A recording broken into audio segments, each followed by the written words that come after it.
Hey, Dance Fam, it's Shatay here with The Working Dancer, and I have a very special guest this week, Miss Molly Mahoney of the Prepared Performer, who was a performer in the very first national tour of Chitty Chitty Bang Bang, and she was a featured dancer on, drumroll please, Gilmore Girls, And a funny story, Molly and I met on the internet. We met on Facebook. And I checked out her stuff, and I feel like we're kindred spirits because she has all this awesome stuff about not being a starving artist and, you know, living your dreams and being an awesome performer that you are. And we connected, and she's awesome, and I wanted to share her with you guys. So here she is, Molly. Welcome, welcome, welcome. Thank you. I'm so glad we were able to finally make time to do this. We've been trying to do this for like months. Crazy. Of a business person and a performer, I completely understand. How have you been? I'm amazing. Another thing, since even though we met online, it's cool that we also got to see each other in person in August. We did. We saw each other like this, like hug and run. Which is really cool. I love that Facebook allows us to do stuff like that. Right. It's easy. I love that. So you want to just jump right in? Sure, let's do it. Okay, so tell me how you got started with performing. Wait, can I say this first? Wait. So even though Dancer Fam, right? So we've been doing interviewing all these dancers. Molly is a triple threat, right? So she's a vocal coach. She sings. I have my piano right there. Right, nice. And she acts as well. So she can definitely speak to those of you who have strengths in other disciplines. So listen up to what she has to say. Now back to those of you who think you don't have strengths in other disciplines, because I have a few students now actually who are full-on dance majors either at locally here at Chapman University, which has an awesome dance department, but some of them have wised up to the fact that if they want to really work professionally, one way to be able to do that is this crazy world of musical theater. And so working through their fears to realize they do have a voice, and that in addition to the voice of their body, right, and putting that out there has been really cool. So I think that's awesome. Yeah. I just wrote an article and I mentioned that, if you want to stay paid, you have to be able to do other things. And so if you need help, you should hire Molly to be your vocal coach. How about that? Okay, so how'd you get started in performing? Yeah, I did, dance when I was a little kid, little whatever, tap and ballet and stuff. And then when I was 8, I started taking musical theater classes at a place called the Music Room School of Performing Arts. And the rest was history. And I just did musical theater my whole life growing up.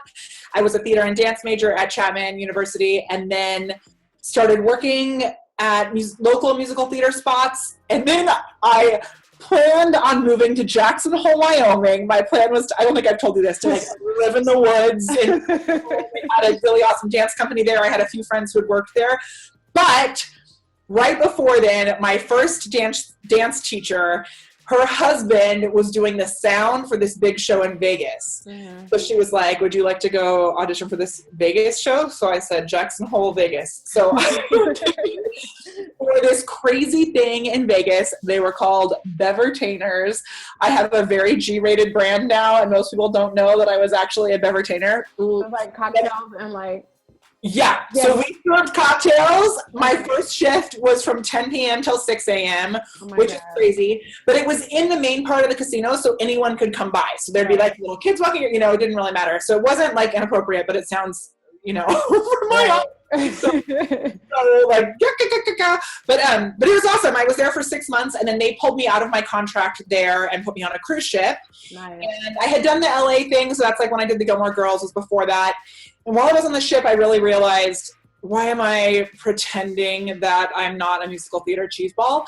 So when I moved back from I was a featured singer on the ship actually, so I didn't dance at all there, but we did ensemble numbers and stuff, but so I moved back and I just decided if I want to do this, I've got to do it. And my heart really lies in musical theater. So I moved to New York and started, I was there for a year and a half, auditioning like a crazy person, working at Ellen Stardust Diner as a singer, and then taking as much class as I could and auditioning as much as I could. And finally I booked something, and then for 5 years straight, I just kept booking.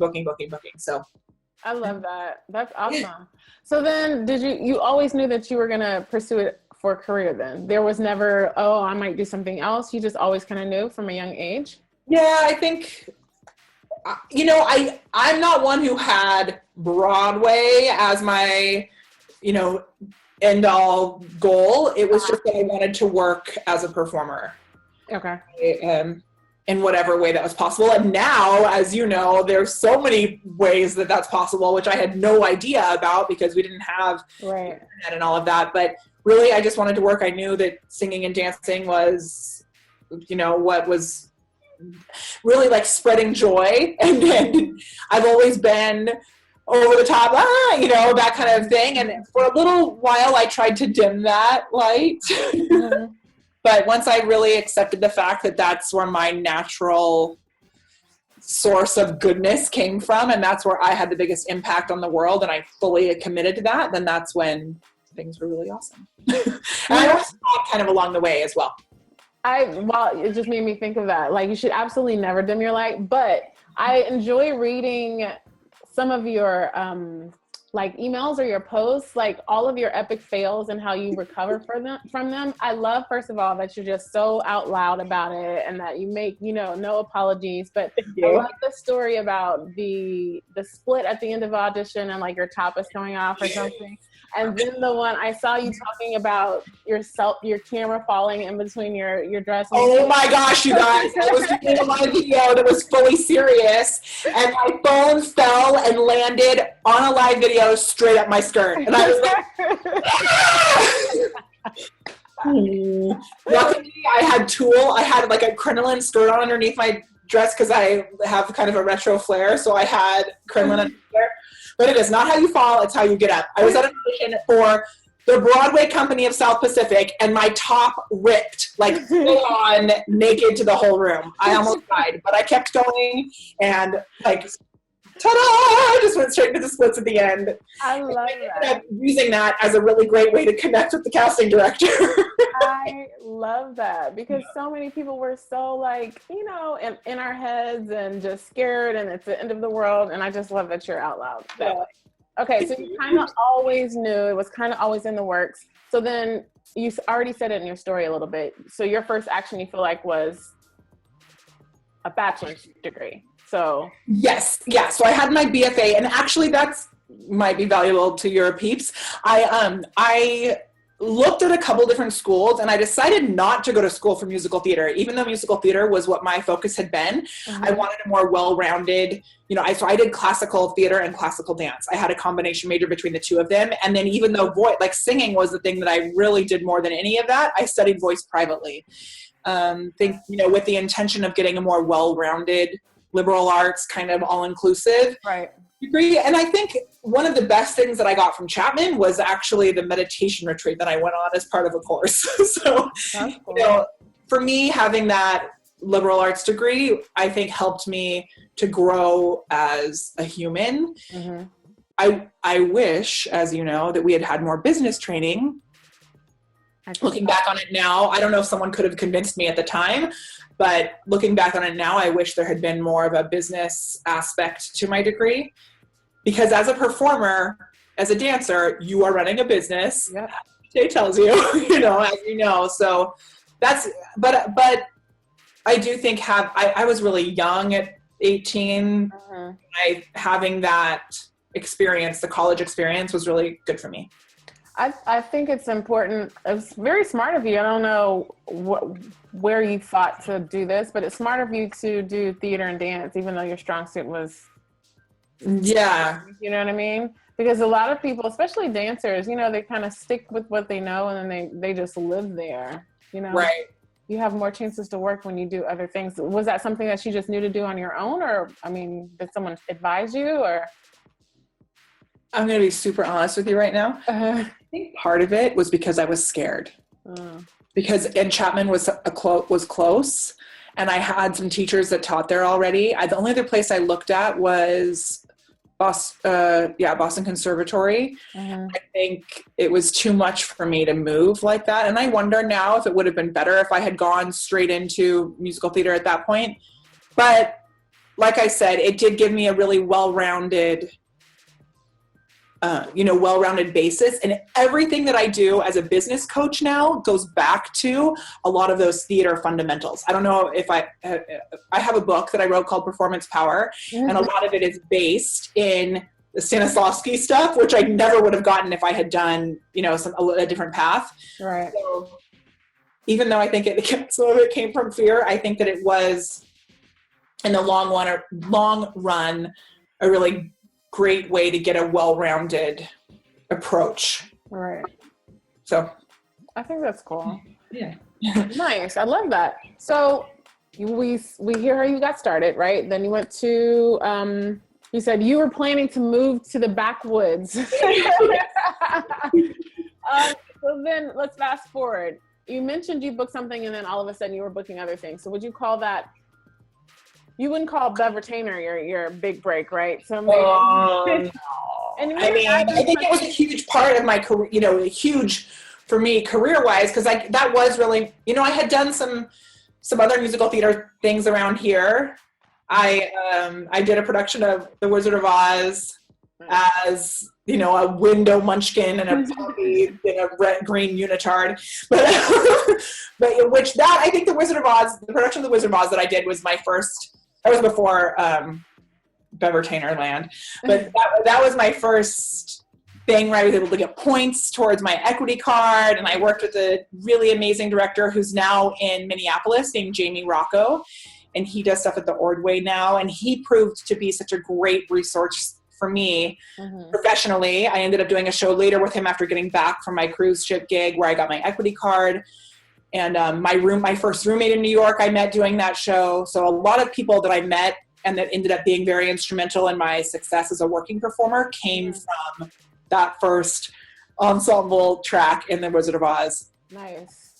So, nice. Would you say you had a big break then, or would you just feel like your career just kind of built one thing from the next? I was thinking about that idea recently, and all of those moments when you get cast felt like a big break. Yeah, absolutely. And it's like then it becomes normal, because I remember that year and a half that I went without working at all. It was like, what on earth is happening? And going to audition after audition after audition. And you're so tempted to give up, but this is just what you do. So you keep doing it. And I remember when I first got cast at the Fireside Dinner Theater in Wisconsin, I ended up doing 7 more shows there. I met my husband there. And I didn't think, okay, this audition in Wisconsin is the one that's going to make it, Right. But that ended up completely changing my life. And so it's just being open to those opportunities. And then when I got the national tour of Chitty, I had already done 7 shows in Wisconsin. I had done a bunch of shows in St. Louis at Stages St. Louis, which was awesome. Different regional theaters. And then I remember so specifically getting the call about that national tour. So that was really the longest, biggest deal for me. Nice. But all along the way, it was just wanting to work. So. Absolutely. Yeah. So then do you feel like, or tell me about what you feel like your biggest challenge was pursuing a performance career, and then how you overcame that? Yeah. So it's just a lot. I think back to, you have to find that day job and the thing to be like the financial aspect of it and managing it all and really treating it like it's a career and staying positive, right? Making sure that you just trust and having, so there was a big shift that happened for me when I was non-equity. And I don't know if I've told you this story before, but I was non-equity and I was at an audition. When you're not, I had my EMC, so it's a little different now, but I was sitting in this long, narrow hallway, not being able to go into the audition room and just waiting. Sometimes you wait like 8 hours. And I went up to the woman at the front desk and I said, "Hi, I'm looking for the restroom. Like, could you tell me where the restroom is?" And she just like, "Do you have your equity card?" And I said, and I was all dressed up, my tap shoes in my bag, already. And I said, "No, I don't, but I'm here for the audition. I'm just waiting until they see non-equity members." And she said, "You can go downstairs and around the corner and use the McDonald's in Times Square." No. I had this moment where I was like, you have got to be kidding me. Like, I can't even pee in the building. Like, what? Oh my gosh. And No. since then, the building has changed and they have a really nice lounge or like a coffee shop and all this stuff. But at the time they didn't. And I remember turning around and looking at all of these girls who are all like, you know, everybody's just sitting there waiting, looking up at me. And I was like, what on earth am I doing with my life? Like, this is not acceptable. And then, you know, I go downstairs, I use the bathroom there, I come back up and I miss, who knows, they take everybody in. Like, so I just decided this audition today is not for me. Right? Well, I remember walking home, and on that walk home, I remember really clearly realizing that I had been going into these auditions trying to please someone else. Oh. And that's going to get you nowhere. Right? And so, like, what is it that's going to allow me to have the stamina and the positivity that I can keep doing this? And what I realized is I needed to go into those auditions and just celebrate who I was. Nice. So of whether or not they wanted it. I love that. And I wish I had had a moment like that. That realization when I take that back. I did have one moment. I was auditioning for some film. I can't remember what it was. And it wasn't even a major dance film, but the beginning of it had like a little snippet, little dance person. Choreographer, very well respected. I think it was Tropic Thunder and I think Marguerite Derricks, right? So you had to go in and you just kind of had to do, it's supposed to be comedic, like booty twerking stuff, right? And even though I had danced that way in college, like for fun, for some reason, it just felt kind of uncomfortable for me, you know what I mean? But I did it anyways. Yeah. And there was one dancer who decided not to. So even though she came and she waited, she left and she didn't do it. Yeah. And then afterwards, she was kind of like, you know what, you guys did a really good job. This just wasn't for me. And I remember thinking, I didn't know I had that choice. Like, I didn't realize I had that choice. And next time I'm going to choose what feels most comfortable for me. Yeah. And not just going out for the next job. Even though I would have loved to work with our choreographer. I love her work, right? Yeah. But maybe that specific project wasn't for me. And I don't think I gave it my full 100% because I wasn't, you know what I mean? Yeah. And it's so tricky because I remember one of my really good friends, Alicia Umfris, who's now has like done so much, and she's amazing. And she was the cab driver and On the Town on Broadway. She's ridiculous. But I remember talking to her about it at the time, and she didn't go to every audition, and I went to every single audition ever. And Alicia knew what her type was. She knew what she was really right for, and she was very strategic in picking the right auditions. Now, and Alicia and I are very different type-wise, but I think I wonder what it would have been like if I had been a little more strategic with it, because my only strategy was hurl yourself at every wall. Yeah, me too. But what I'm hearing from you is that you already knew your worth so early on. You know what I mean? And I think I was still kind of trying to figure out what my worth was to me. Not in a like self-confidence kind of way, but you know, what I'm willing to put up with and what I'm not, or what I'm willing to put myself out there for and what I'm not. And it sounds like you figured that out, which is great. And how to make that shift so that you have fun when you're going to auditions, and it can't be and be successful at the same time. And this is what I teach all of my clients and my students now, is that everyone has something that makes them uniquely awesome as a human being. Right. So forget that you can kick your face, forget that you can like do the worm, I don't know. What makes you uniquely awesome as a human? Mm-hmm. Everyone has something, even if it's just that you make an amazing quesadilla. I've heard you say that, your quesadilla, yeah. You have to connect with your quesadilla of awesome. And before you go into an audition, like, have a list of the 20 things that make you an awesome human being. And that you'll go into there thinking about, like, I make some mean Brussels sprouts or whatever it is. You know? I love that. And it's been so helpful helping others to come to that realization, but also for myself when I go into a networking meeting or coming onto an event like, you know, a thing like this. Yeah. Knowing that you have things as a human that make you awesome. And that will be way more attractive because everybody's talented.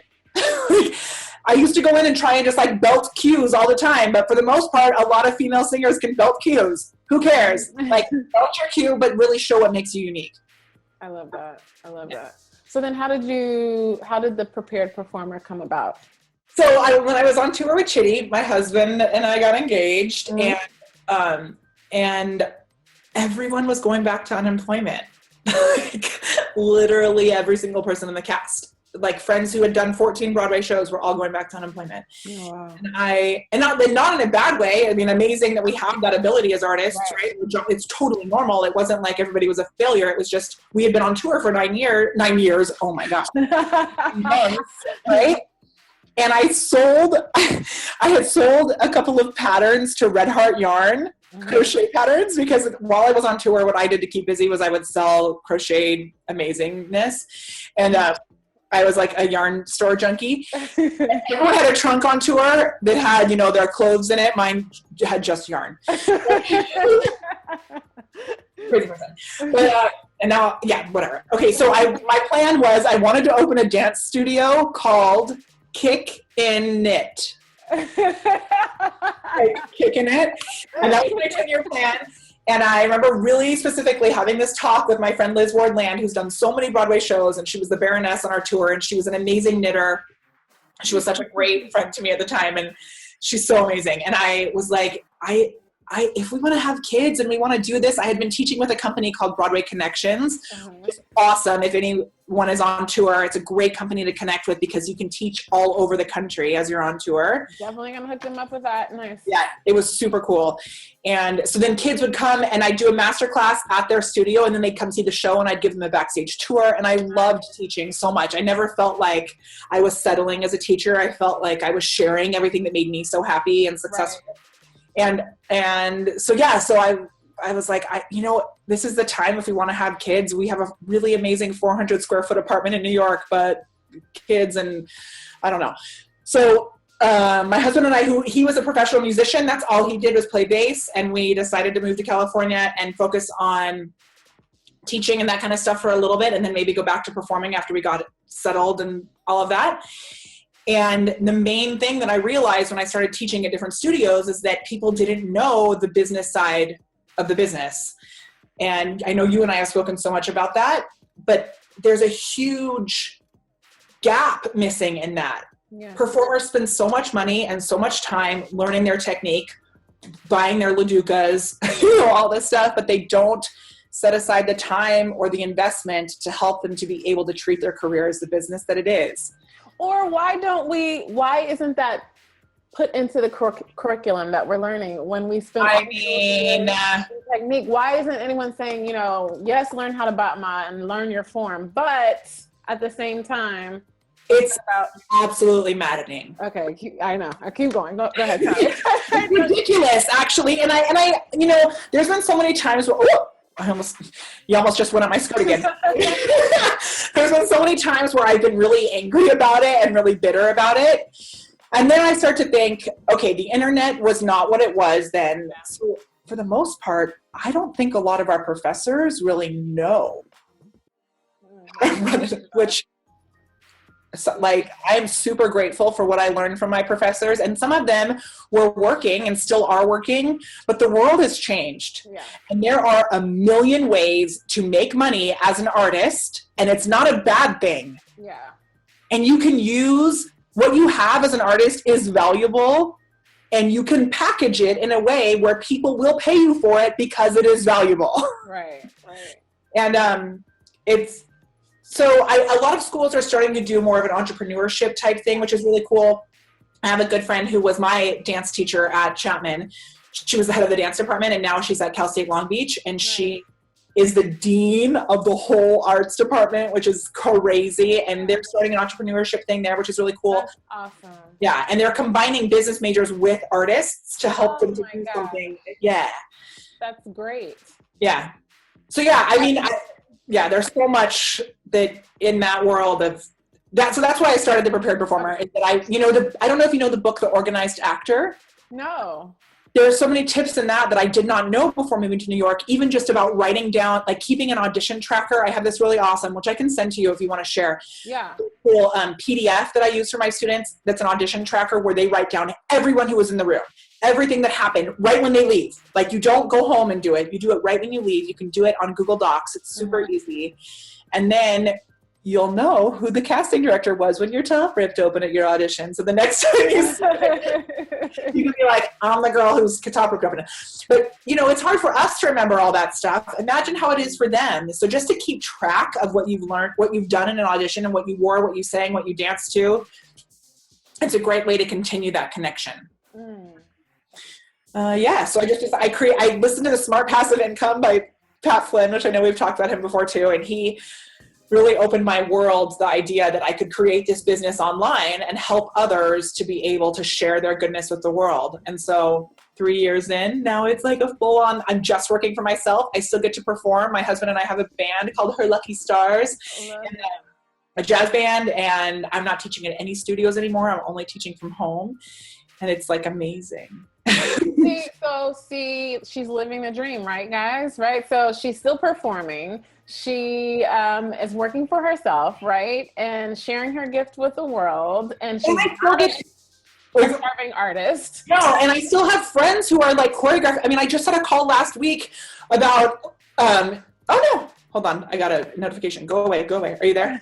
I'm here. I just had a call last week about, I randomly after moving here, I did an episode of Cougar Town. It was like this weird dance montage where the guy who's bald on Cougar Town like woke up and had hair. And so he'd be like, hair, lots of hair, dancing around in a nurse's uniform and like in scrubs and those those bouncy shoes. But yeah, I mean, I'm still connected with people, and actually now I'm connecting more with the people who actually are the decision makers, because I'm using live video to put myself out there. I'm using I'm using social media to put myself out there, and I've totally established myself as an authority in the industry, which then helps me to get more performing jobs. I love that. So I love that you're doing what you want to do, and that people can see that, right? So you have a clear model. One question. Do you have an agent for your performance? From while I was a performer? Yeah, I did not. And that's something I wish I should have pursued more wholeheartedly, but the weird thing is now I'm connected with several agents because of this. Like Anthony Boyer with DDO has been so amazing at sharing his wealth of knowledge with the prepared performer community. And we have this thing called Ask an Agent, where people can submit a question and then I answer them through the prepared performer, or he answers them and then I read his answers. But I mean, I've had students who are now represented by him, which I'm so grateful to have connected them with him. And it just was not, I mean, I went to a few like agent calls, but I didn't make it my goal. I just worked my butt off. I think that's great too to hear, because some people think that the only way that they can work commercially is to have an agent. Yeah. And even though I had an agent when I was in LA, I was with MSA, but I think the bulk of my work came from probably like 97%, probably all my work came from relationships that I had made or things I had made myself for. And like, in that relationship thing, because I've had some people ask me, like, how do you network? How do you whatever? Like, just be out there to celebrate the goodness of other people. Mm-hmm. Don't go into those relationships. Like with you, we weren't going into it like, how can you promote me? How can I whatever? I think, we reached out like, what can I do to support you in your business? We're doing something similar, and not seeing each other as a competition, but really seeing each other as, we each have our own quesadilla recipes. So how can I help? We can open a Mexican restaurant together. Right? So like just celebrating, living in that space of celebrating others and not seeing it as a competition will eventually help you to get more work. I agree, because you know what? What's for you is for you, right? There's enough work to go around. There's enough everything to go around, right? And making sure you live in that place of abundance, that's what that mindset, that's where all of that will come from. Absolutely. And a lot of that happens a lot in performance careers, right? So no one's really helping each other out because everyone's competition. But really, what I'm good for, you might not be good for, and vice versa, right? So I can't really take what's inherently yours, and you can't really take what's inherently mine. So I don't have to compete with you, right? Yeah. So yeah, I think that's awesome. So how can people connect with you, Molly? The best way to connect with me right now is through Facebook. I am obsessed with Facebook Live. I think it is the most powerful tool in the entire world. At this point, I think in the past 3 months, I've brought in $3,500. Wait, not $3,500, $35,000. Shut up, Molly Mahoney. No, it's like actually blown my mind. I did the numbers within the first 2.5 months, it was $20,000 thanks to Facebook Live. And you guys, this is after like failures. Like having things that have been like working my booty off to the end of my actual like throwing up. I was so tired and having to fail. But really shifting and using Facebook Live as a way to provide value and connect with people. I think, yeah, it's been the biggest life-changing business performing tool. And not only in my business coaching and, performance coaching, but also I do an event and we use it very strategically. I do a monthly Broadway themed open mic night. We use it very strategically with that. It's been amazing. So I have this free masterclass for Facebook Live and how you can use Facebook Live as a performer. And on the Prepared Performers Facebook page, if you go like and follow there, I do a live broadcast 3 times a week. You can jump in and ask questions. I share so much information. And keep in mind that a lot of that stuff I'm speaking to business owners now, but you are a business owner as a performer. Mm-hmm. So all of the tips are, there's a lot of performance tips as well, because that's kind of what I'm helping people to do is perform on camera. Mm-hmm. All really, really valuable for performers. So the link for the masterclass is masterclass.cameraconfidence.today. Okay. And we will follow that up for you guys, by the way. Yeah, and then really just following, liking and making sure that you turn the notifications on my Facebook page, which is The Prepared Performer. Mm-hmm. There's so much value in there. I see you on there all the time. It's every time I turn on Facebook, there's Molly's live, Molly Mahoney's live, Molly Mahoney's live. And I'm she is on fire, and I really admire that. I need to get better with that because I'm such a what's the word? I'm so laid back, right? And so generally speaking, in my personal life even, I don't feel like being bothered with social media. I just want to sit down and hang out. I know. And so I try to get $1,000 is all I have to say. So I really admire that. So I probably need to get my butt in one of your classes myself, actually. Mm. Just, even just a master class is a great, it's so and right now is the time to do it because the organic outreach of Facebook Live is crazy. So I boost a lot of my posts now that I figured out a way that it works, because I used to just throw money at Facebook ads and I was I don't know if it's gonna stick, but now I have it down.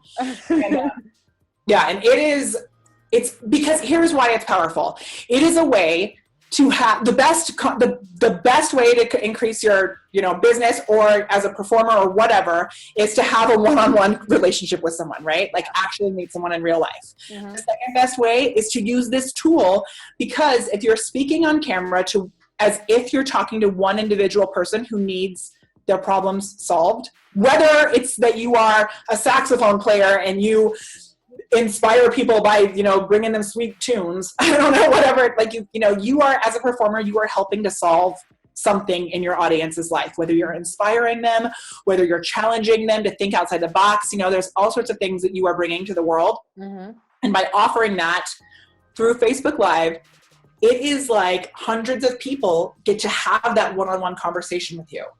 That's awesome. Because when you're on the opposite side of that video, you feel like you're having a one-on-one conversation with them.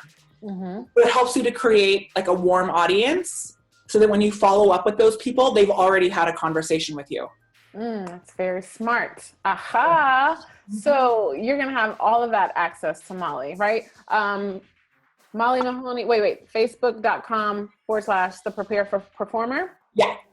All of her links, don't even worry about it. You're going to have all of it. You get to check out her Facebook Live Masterclass, right? All of her goodness. Hit her up. And if you need a vocal coach, a business coach, all of those things. Molly. Yeah, and for singing, that's super easy to book. I do it all over the world. I have students in Australia, and it's just meetwithmolly.com. So that's super easy to jump in. So I love that. I'm so glad that we were able to finally make this happen. And I love that you've shared so candidly everything that you experienced in your performance career, from being scared to your mishaps to how you started to Prepare Performer. And I think you're adding incredible value to the working dancer community as well as to your own. So thank you again so much, Molly. Likewise, I'm so glad we've connected. You too. Go out and be working dancers! Until next time, happy dancing, folks. Bye. Hang on, Molly, don't hang up.